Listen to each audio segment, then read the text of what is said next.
What's up? What's up, everybody? This is me, Crimson 60620, and I'm chilling. I almost fell asleep today. I wanted to do a stream for you guys, and to be honest with you, I almost fell asleep.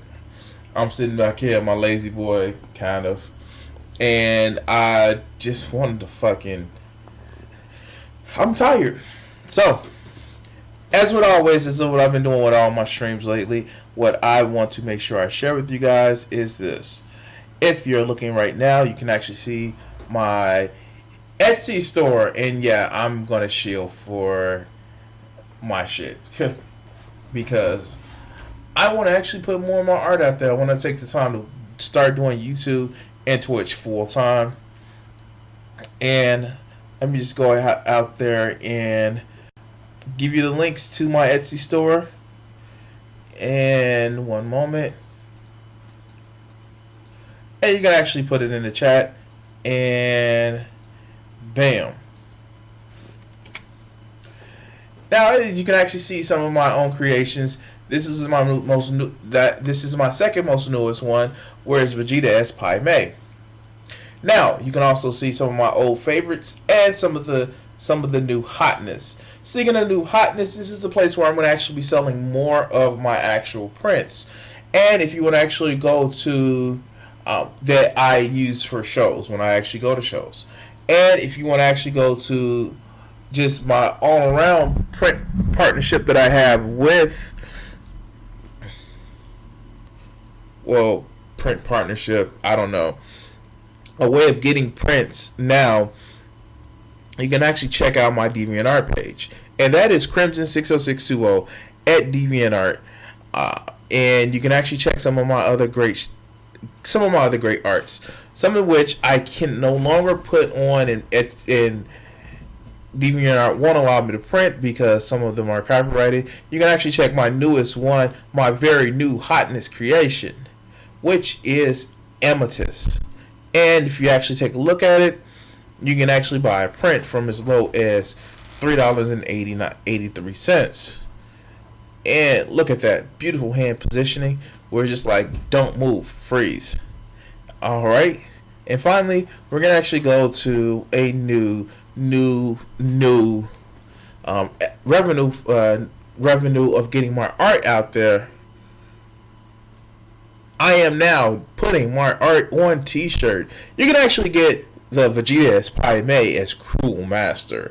Yay. And the price is actually going to come down, guys. I just put it out there, and I'm still trying to figure out what pricing. But, yes, wouldn't you want to be interesting? And right now, I'm just really fucking acting silly. And you can actually go back. I'm going to go back and just go back to the Lone Sage Art public storefront.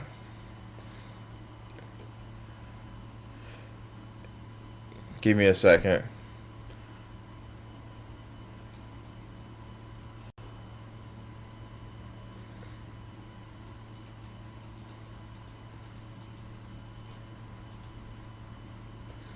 Alright, so we're going to put that in the chat too, just in case you want to get some great t-shirts.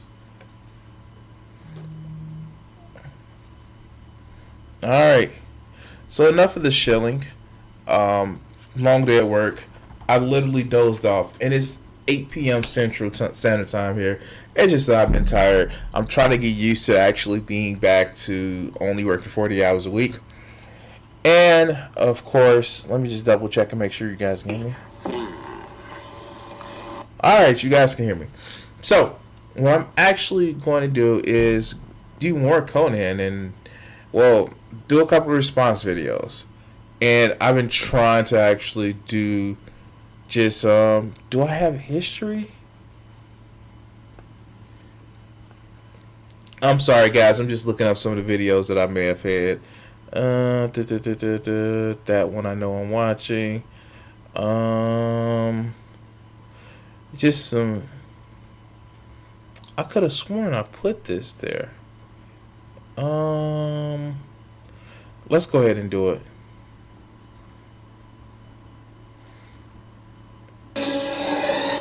Alright, so this is a TEDx talk.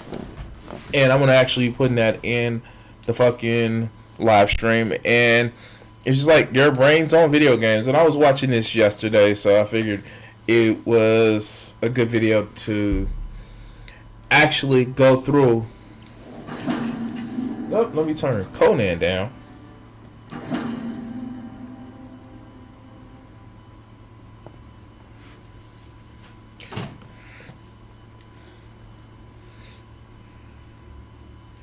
All right.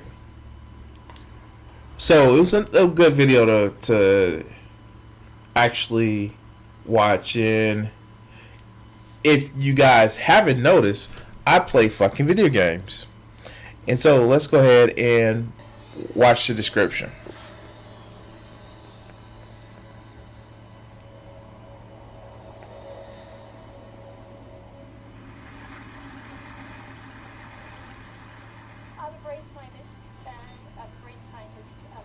Alright, this is a little low. Let me see if I can turn her up.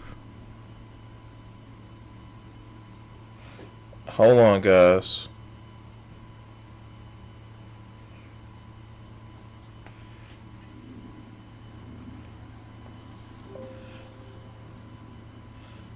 Open up audio.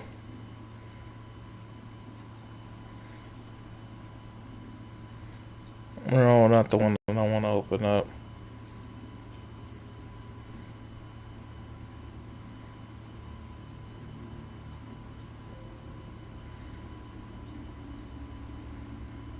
Oh, it's just naturally low. Okay, cool. So I actually turn it up on my end, so I can hear it better. Alright, let's go. Interested in how the brain learns. And I'm especially interested in the possibility of making our brains smarter, better, and faster. This is in this context I'm going to tell you about video games. When we say video game, most of you think about children. Alright, so I know she's making it for a different type of audience, and yeah, most people now don't think of video games as something that children only do. I get that, but it still kind of has that stigma. But let's continue. It's true. 90% of children do play video games. But let's be frank. When the kids are in bed, who is in front of the PlayStation? I am. The average age of a gamer is 33 years old, not 8 years old. And in fact, if we look at the projected demographics of video game play, the video game players of tomorrow are older adults. So video games is pervasive. Alright, so let me dump this food and not get sick. It has an amazing impact on our everyday life. Consider these statistics released by Activision. Fuck. I already hate her already. She said statistics released by Activision. Boo, boo, boo. Fuck Activision. No, I'm fucking around. I'm just playing. But it is interesting where, yeah, old people are going to be the ones that's playing most of the games later. I don't know how to feel about that, seeing that eventually I'm going to be old. Fuck! Let's continue. After 1 month of release of the game Call of Duty Black Ops, it had been Need a played tannery. 68,000 years worldwide, right? God damn it. Would any of you complain if this was a case about doing linear algebra? So where we're asking in the lab is how can we leverage that power? Now I want to step back a bit. I know most of you have had experience of coming back home and finding your kids playing these kind of games. The name of the game is to get after your enemy, zombie, bad guys before they get to you, right? And I'm almost sure most of you have thought, oh, come on, can't you do something more intelligent than shooting at zombies? Yes, please, please, please, people, let's do a better game more intelligent game than shooting at fucking zombies. Fuck Call of Duty. Fuck Call of Duty in particular. And I'm joking because I'm not a first person shooter guy. If all of the games that you guys saw me play, I rarely do first person shit. I think you saw me do Minecraft in all my games, and okay, I do Blacklight Retribution, and I kind of only play it because I'm halfway decent at it, and I don't feel like you know trying to learn a different fucking game. But still, let's continue.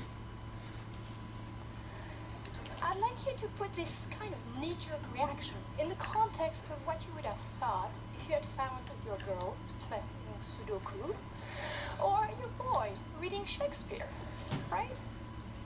I wouldn't want my daughter playing that stupid ass game Sudoku. It takes no fucking imagination to do Sudoku. Oh, all bullshit aside. When I was in 8th grade, because I got in trouble with school, I had to fucking read. I literally had to read some important books. And I chose fucking Shakespeare. Yeah, I was a weird kid in grammar school. Fucking Shakespeare. Come on, it should snap to it.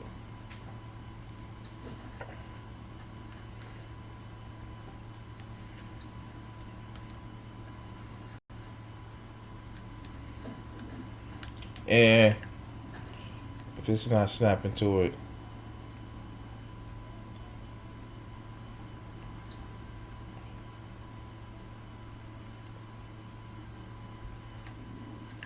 it should snap to it, but I think I'm gonna do this. Do I have a feat that I'm not using? Construction.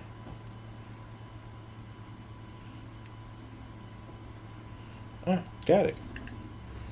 And I think foundation. Was it foundation or fence?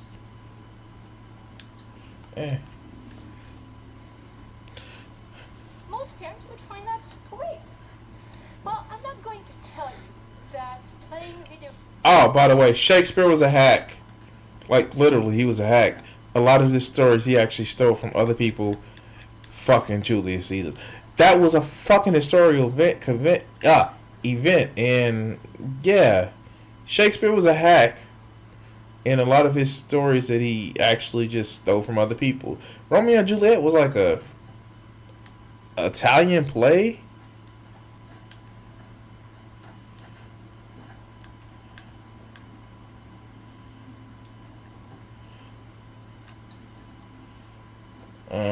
I guess I can't.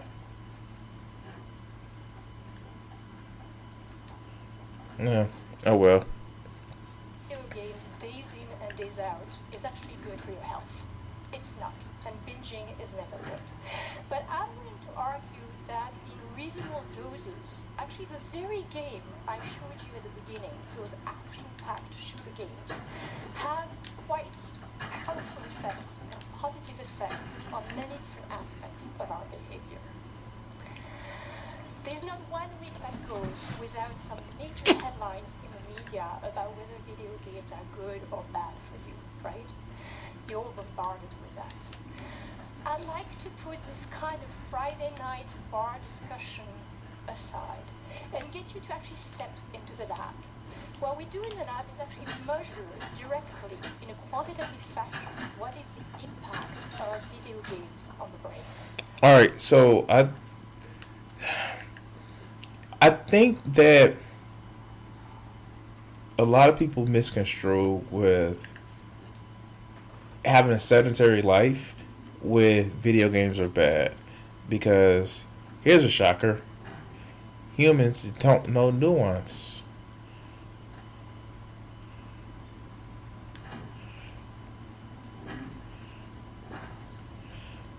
Oh, come on. She snapped there.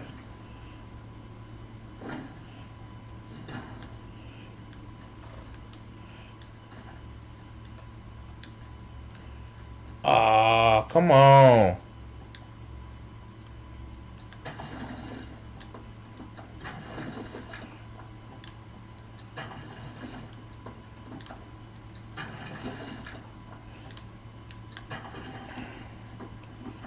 trying to get this to snap.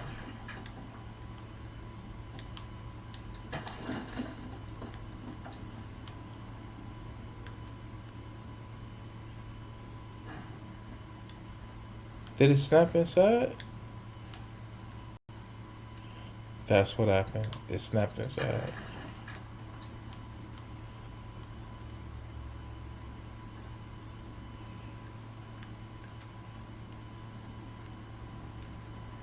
Hmm.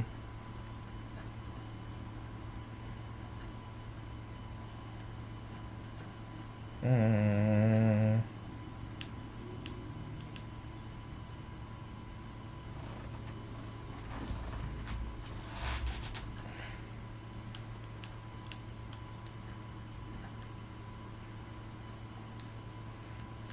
Oh well. Just get up here. And so I'm going to take a few examples from our work. One first saying that I'm sure you will have heard is the fact that too much screen time makes your eyesight worse. No, it's being too close to the screen There may be and focusing on something too we much. actually know how to test that statement. We can step into the lab and measure how good your vision is. Well, guess what? People that don't play a lot of action games, that don't actually spend a lot of time in front of screens, have normal, or what we call corrected to normal vision. That's okay. The issue is what happens with these guys that actually indulge into playing video games like 5 hours per week, 10 hours per week, 15 hours per week. By that statement, their vision should be really bad, right?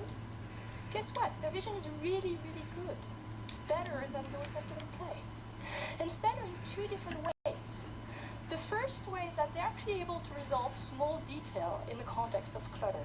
So that means being able to read the fine print on prescription rather than using magnifier glasses. You can actually do it with just your eyesight.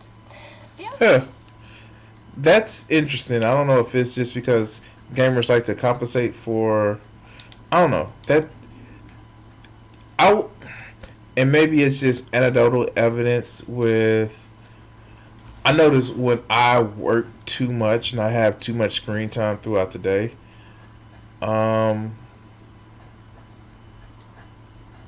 it's different from me. Let me see. Because I'm trying to do this and it doesn't seem right. All right, well let's go. The way that they are better is actually being able to resolve different levels of gray. Imagine you're driving in the fog. That makes a difference between seeing the car in front of you and avoiding the accident or getting into an accident. So we're actually leveraging that work to develop games for patients with low vision and to have an impact on retraining their brain to see better. Clearly, when it comes to action video games, screen time doesn't make your eyesight worse. Another saying that I'm sure you have all heard around: video games lead to attention problem and greater distractiveness. No, it doesn't. Okay. We know how to measure attention in the lab. I'm actually going to give you an example of how we do so. I'm going to ask you to participate, so you're going to have to actually play the game with me. I'm going to show you colored words. I want you to shout out the color of the ink. Right? So this is the first example. All right, so let's do it. Orange, Good. green, red, yellow, red, yellow. blue. Red. Blue, green. I fucked up. I fucked up. Yeah. You're getting better, but it's hard. Why is it hard? Because I've introduced a conflict between the word itself and its color. How good your attention is determines actually how fast you resolve that conflict. So the young guys here at the top of their game probably they did a little better than Hey, that's sexist. Young guys aren't the only ones that play video games. This kind of task with people that play a lot of action games actually resolve the conflict faster.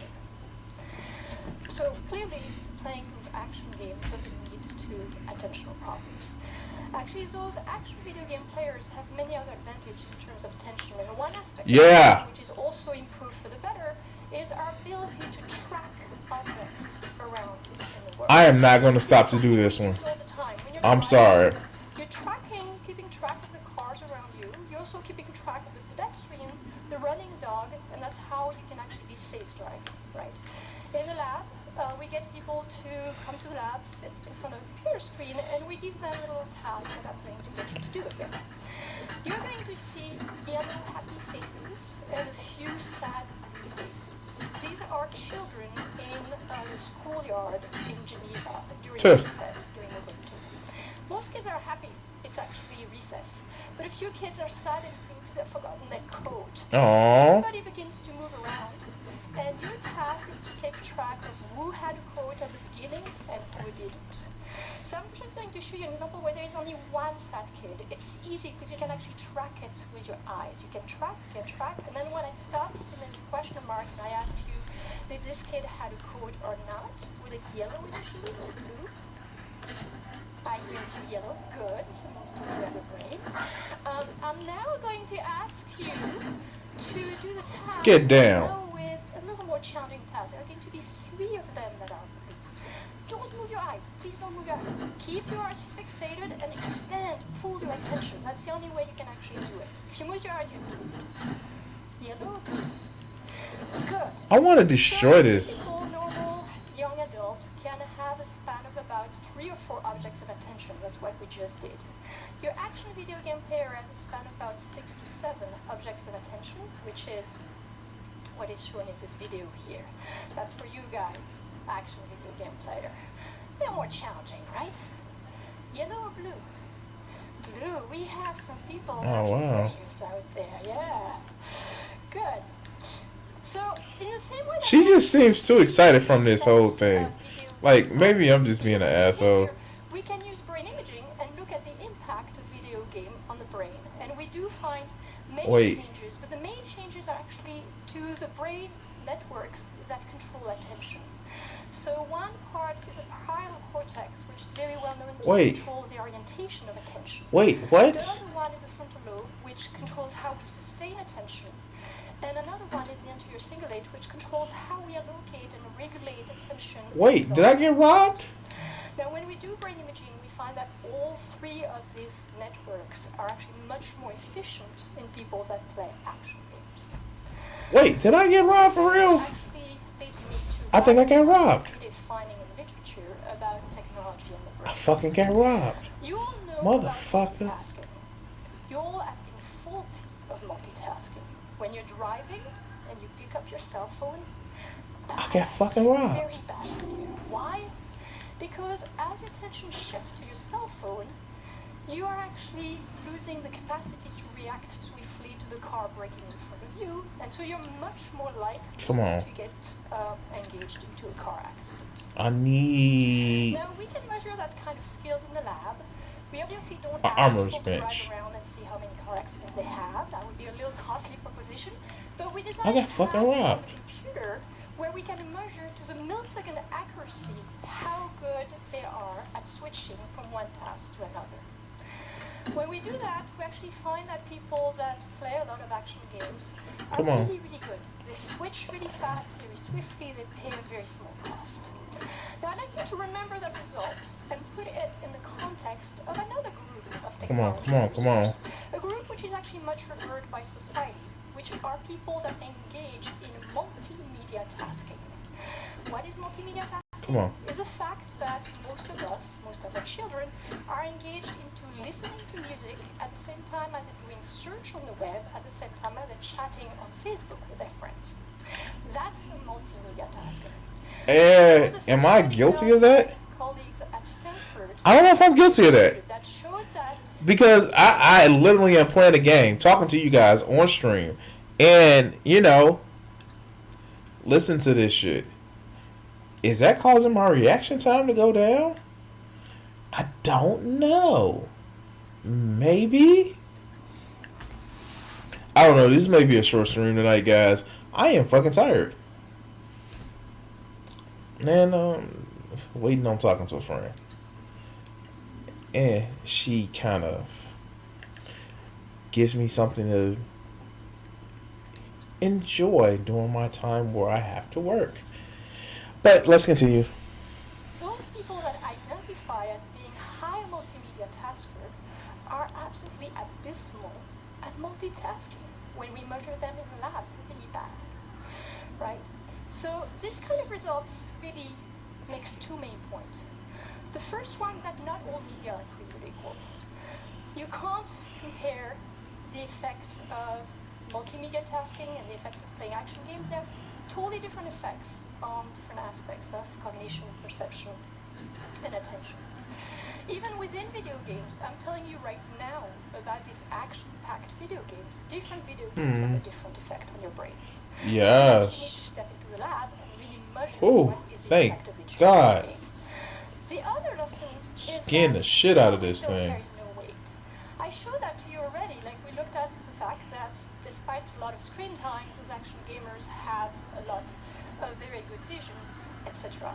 Here, what was really striking is that these undergraduates that actually report engaging in a lot of high multimedia tasking Yes, are get that shit. convinced they aced the test. So you show Ah. them they're bad and like, well, not possible. You know, they have this sort of gut feeling that really they're doing really, really good.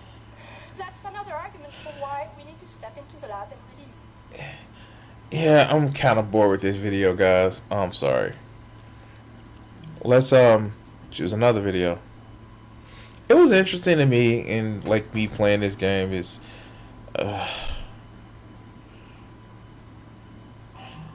Oh, let's talk about Monday Blue. Come on.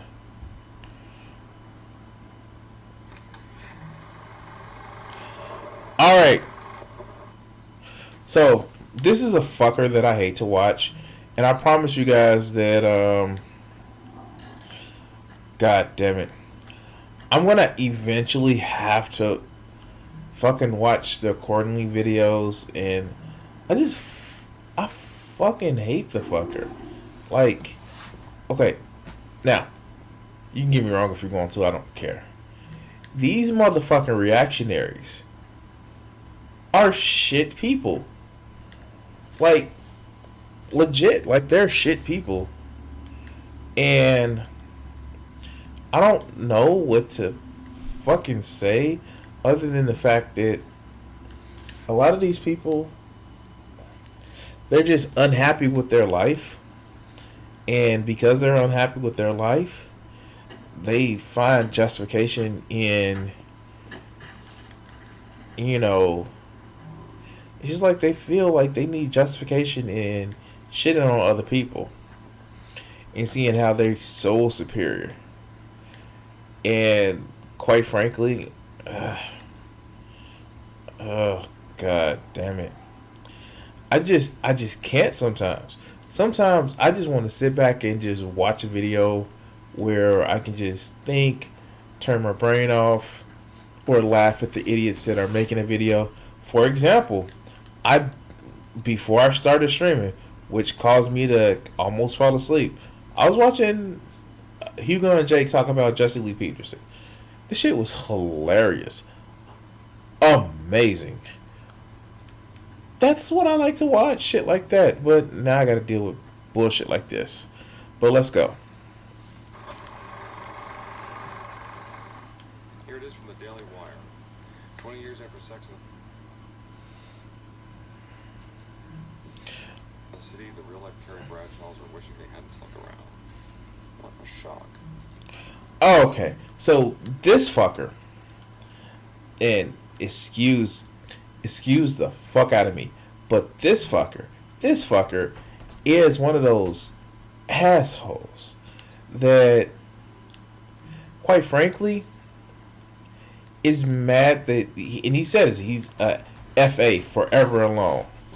Well, you probably wouldn't be forever alone if you wasn't so much of an asshole. Shit.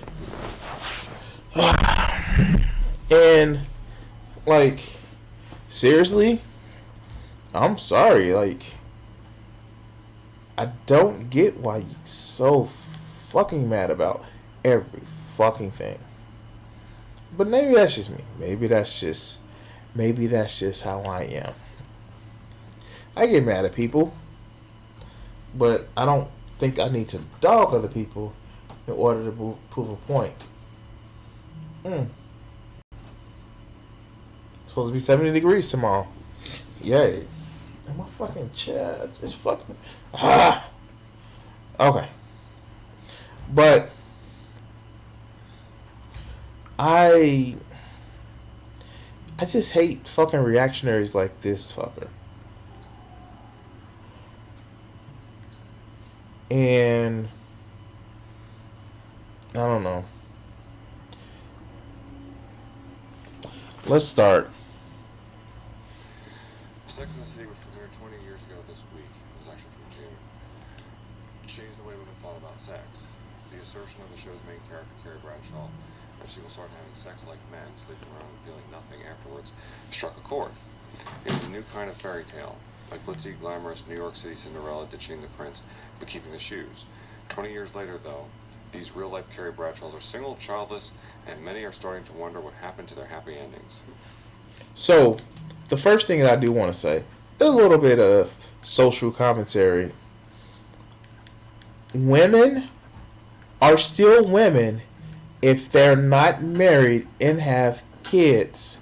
Your value as a person does not depend on how many kids you can pop out as a human being. I'm sorry if you want to perpetuate that myth, that lie, and make it where women aren't productive members of society because they don't choose to pop a couple out, then you're a fucking asshole.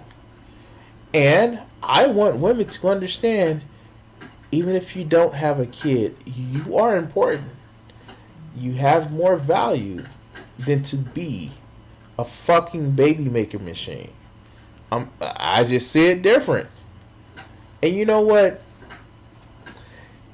Maybe because I'm somebody who already has a child, I will admit that it's coming from a place where, you know, I don't know the social pressures of actually not living up to not having a child.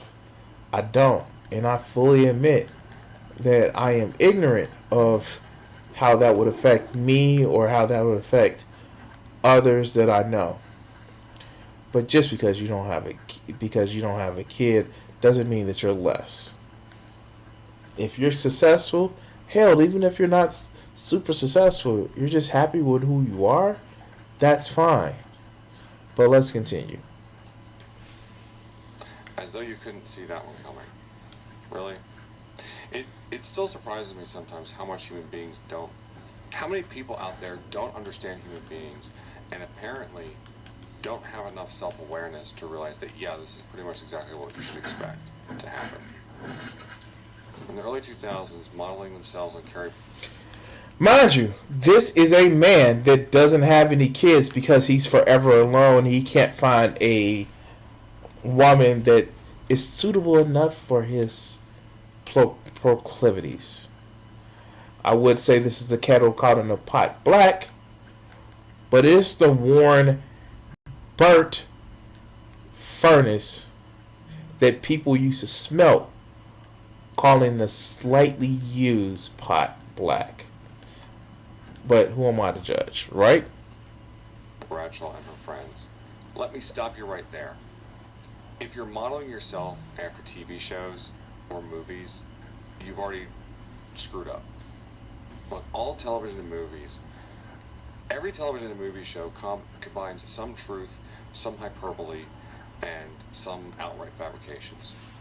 Oh, wow. Wise word from the sage. And I'm pretty sure he didn't come up with this look himself. I'm just saying. He looks like he's trying to be something himself that he's not. But let's continue. You know, it's not a... They can be sort of a reflection of real life, but they're not real life. I mean, imagine a young man watching a movie like The Matrix and saying to himself, when I grow up, I'm going to join the army and I'm going to do cartwheels and dodge bullets just like Neo.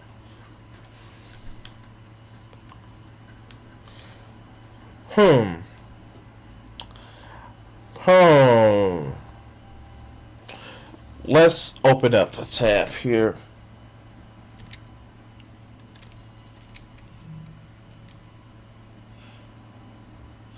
Neo Matrix images.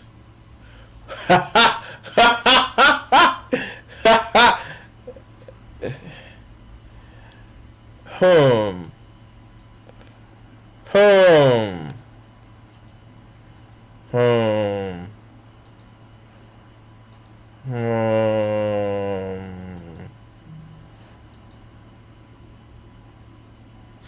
Oh no, no. Same vacant. No, no, no, no. Let's continue. That wouldn't make any sense. Everyone would know how ridiculous that is, and yet a lot of people out there, especially women, watch these kinds of TV shows like Sex and the City and think, yeah, that's how relationships should be. I think this kind of thing.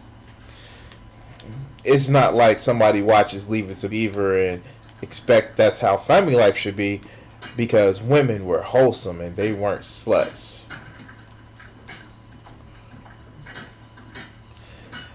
Irony, irony alert, irony alert.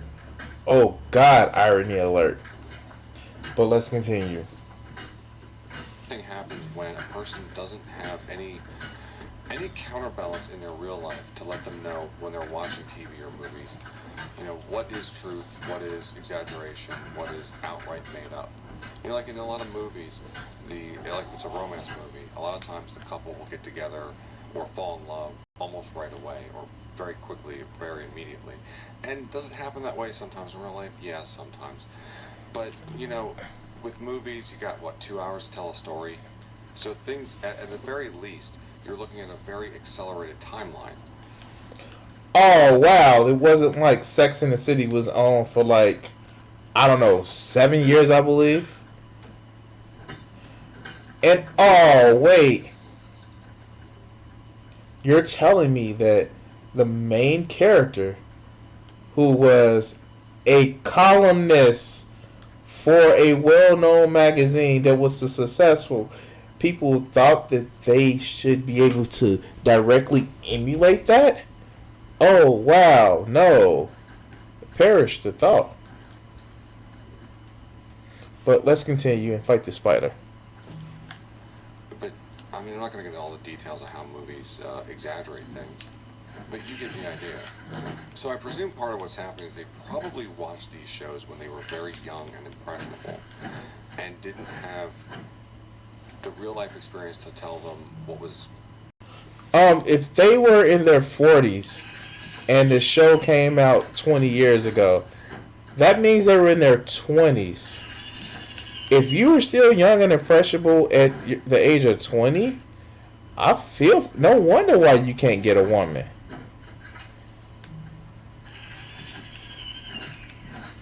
But let's continue. To counterbalance what they were seeing on the screen. One of the things that will happen to people is you'll grow up watching maybe certain cartoons or certain movies and you really love them, and then decades later as an adult you rewatch those cartoons or those movies and you get a very different take on them because you have a lot of extra life experience that makes you what? So they model themselves after Carrie Bradshaw and friends. Women in their 20s and early 30s began to have sex like men. One-night stands and sexual exploration became the ultimate feminist statement. If men... Shit, what's wrong with it? What's wrong with that? Like, literally, what's wrong with that? If they're being safe, what the fuck is wrong with it? That's how a lot of men and women relate. This false sense of scarcity. Fuck, sex is like fucking money. It's a false sense of scarcity or resources. Because if we had it right now, we can end world hunger where nobody will go to bed hungry. It's the fact that there's a false sense of scarcity where people are told, no, you can't have this money. No, we don't have enough to make sure everybody's taken care of. It's a false sense of scarcity. But let's continue. men could do it, then why shouldn't they? Well, first of all, you're not men. Second of all, which means there's real biological differences between men. No, it's not. It's social differences. That's what I just don't get about this cat. He really, if you said there's a social component to the way women are expected to be so chaste and discerning when it comes to mate, I would agree with you. But you don't say that. You don't really, really say that. And that lets me know, well, for one, you're an idiot. And two, that lets me know you should subscribe to some belief that women are not supposed to be, women are, supposed to be the family and breadwinner, not breadwinner, but bread maker when a man is supposed to bring the bread home to him, or whatever the fuck you want to actually say. And it just lets me know how fucking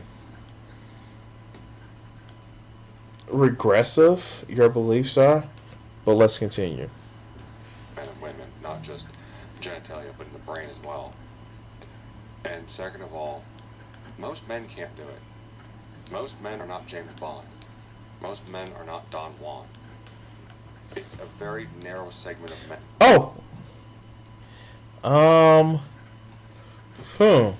Project much.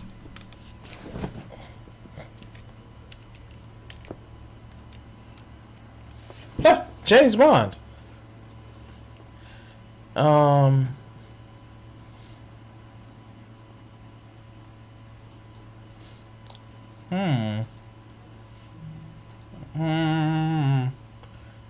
Yep. Yep. Men that can do this kind of stuff. But because women are hypergamous, they want to mate up. They only focus on those men and think that those are the only men who are around. They don't. The more average guys are, and more average men and their lives are socially invisible to a lot of women. I'm not socially visible to a lot of women.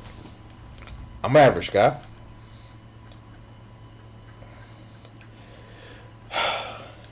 Methinks he is upset because he's an asshole. But I know I'm a fucking asshole. I will fucking admit truly and clearly that I'm an asshole. I also do have a sense of concern for people and don't tell nobody. I actually may care about people's feelings about shit, and people kind of like that. But I can be an asshole. I'm telling you, I am an asshole. I'm not a nice guy. But what does that say about me? When one of my rules is if you have to tell people you're a nice guy, you kind of not. I don't know. Yeah, but he seems just so fucking upset where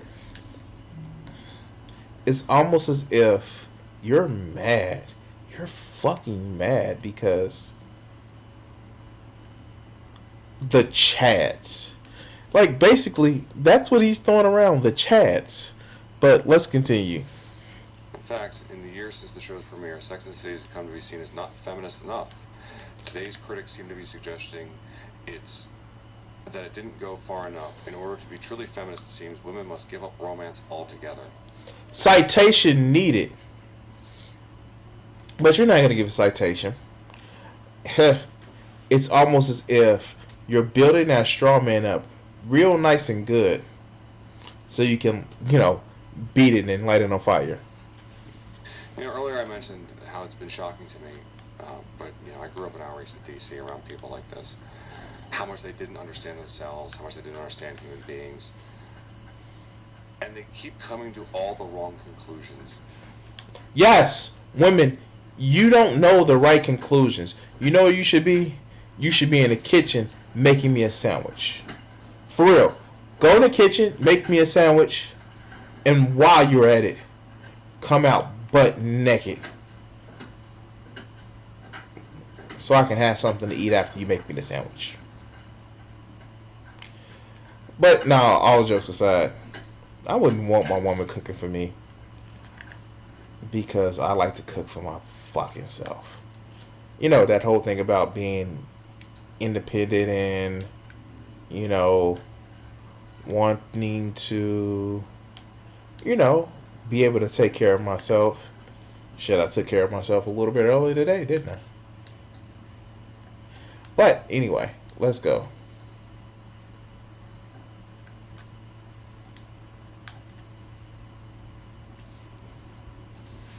It's like they start with this horrible lack of self-awareness, and then you end up with things like this. Let's just give up on romance altogether. It's like they don't know what it means to be human, or they've forgotten that they're human. I'm not. Alright, so this is what I don't get about this guy. He acts as if the standard of romance relationships are what we had in the 1940s and 50s. That's not the standard, dog. That was an anomaly. For most of human history, humans have actually been polygamous in one way or another. Either more men and one woman, or more women and less men. Like, it's actually sad, especially these reactionaries who long for a day where they can tell the woman to get in their place. It's almost as if they're weak men and they don't like to be challenged, because being challenged makes them feel all icky and sad and like a baby. But let's continue. Not quite sure what it is. Julia Allison says the show literally ruined her life. Allison wistfully wonders what her life might be like if she hadn't bought into the Sex and the City philosophy. Perhaps I'll be married with children now? There was no philosophy. On that, we can actually agree on. So, this fucker, him and Jordan Peterson, I mean, like, this fucker is so much of a follower to this reactionary bullshit. I'm surprised he's not growing a beard talking about how, looking manly. Fuck you, dude. This was a TV show. It was fiction. I mean, yeah, I guess maybe you could say there's some kind of underlying philosophy to it. Like, Star Trek sort of has a philosophy to it, but it's not the same thing as actual philosophy. He actually think he's a star. He think he could believe in the Star Trek philosophy. No, fucker. No, fuck no. Fuck no. You have missed the mark. You have definitely missed the mark if you're thinking that you're part of the Star Trek philosophy. Do not pass go. Your ass just does not understand. But let's continue. It's not the same thing as sitting down with Plato or watching internet philosophers on YouTube. People who actually systematically think out how life works. Let's see.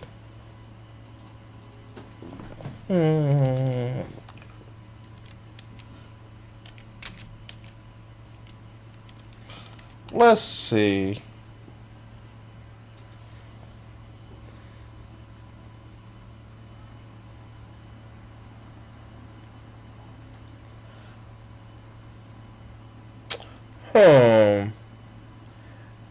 I got it. He thinks he's Sam Harris.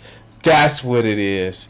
Look at the gray around here, and look at the count of gray around here. He thinks Sam Harris is cool. Oh my god. Like, really? But let's continue. So these women modeled themselves on a TV show which is fake, which is made up, which, like I said earlier, is some combination of truth, lies, and exaggeration, and they wonder why their lives are a disaster? Are you kidding me? I mean, we know that these kind of women are not academically stupid, but they're people stupid. Do they have some kind of mind virus that separates their minds and bodies? I don't know exactly what's going on here. The fact that the women of... Oh, that's a nice little jump cut, because he felt like he was going on a rant. Because he was really going on a rant, guys. This motherfucker. Wow. Because somebody is people stupid because... Now, hear me out. They're people stupid because they didn't choose to settle down. Methinks he's upset because he never got the poo nanny like he wants to, the relationship like he wants to. He has to ask a woman to actually like him. Oh, oh, oh. Women should just know their place because their place is service to him. But let's continue. Sex in the City ultimately want to settle down is not the unrealistic lie the show told these women. The lie is that they can settle down after spending their 20s and 30s sleeping around. So somebody is a little bit bitter because other people was having sex and he wasn't. Look, I will never be bitter because somebody else is busting nuts. Because what you eat don't make me shit. Who you fuck don't make me nut. I'm not gonna be upset about the shit because simply put, if somebody is having a good time, enjoying themselves, fuck it. As long as they're not hurting somebody or abusing someone or taking advantage of somebody, let them have what they want. It's just like fuckers like this gets upset because a woman isn't bowing down to him. He can't have the relationship he wants. All the women are not paying attention to him. Dude, really? You sound like an asshole. It sounds as if you're a whiny little baby because women were being mean to you. And, like, quite frankly, it makes you seem sorry. Like, legit, you seem sorry. And I don't know how else to tell you that, but you seem fucking sorry. Nah, but let's continue. He's in this little 2-minute warning rant. Yeah, of course. I remember when I was back in college and listening to people talk about how they just want to date around and have fun in their 20s and they get married when they're 30. And even back then, I said to some of the people I knew, some of the people I was close to, I said, human beings are creatures of habit. Whatever habits you reinforce are the ones you're going to keep. So if your habit is just to get into and out of relationships, then by the time, for 10 years of your life, then by the time you're 30, the only thing you're going to be ready to do is get into and out of another relationship. You're not going to be ready to settle down. There's been plenty of other internet commentators out there who pointed out that the more sex partners, you can look at the studies about how the more sex partners you have, the more difficult pair bonding becomes, especially for women. I'm not going to go back to those. Pair bonding. Fuck pair bonding, dude. Like, seriously. You don't want pair bonding, you want dependence. And that's the saddest fucking part about it. A lot of these fucking reactionary assholes, they don't want pair bonding, they want dependence. They want to take somebody and say, you have to be this way that we want you to be. And if you ever thought that you can do it on your own, you're wrong. You need to actually follow what we say. Do what we say. Bow your head. And fuckers like this, I'm sorry, he's an asshole. But let's continue. Again, because you can find plenty of those on YouTube. But I think of this as part of our larger cultural breakdown as well. That our culture has broken down to the point that people model their lives on television shows rather than gaining wisdom from older people around. Well, maybe the older people don't have wisdom to tell them. Or even just watching other people's lives and saying, okay, what works in that person's life and that I like? What about that person's life do I like? And I want to model that. Okay, this person's life over here, there's some things I don't like about that, so I'm going to avoid this. What about the people that says, I don't want to live a life where I'm beholden to some person because I've never had sex with anybody else, and because it seems traditional that I spend my life with this one person because my holy book. But my holy book. But let's continue. I remember being in my early 20s in the office place, listening to people who were maybe 10 to 15 years older than me talking about what kind of train wreck their personal lives were, how much they hated going home to their families. and they would talk with the younger people in their early 20s. And I noticed these people who were 10 to 15 years older had the same kind of lifestyles as a lot of the people in their early 20s. You know, they did the same kind of partying and whatever else. And I'm not blaming partying by itself. I mean, like the whole cultural lifestyle of what they were doing. And I remember saying this.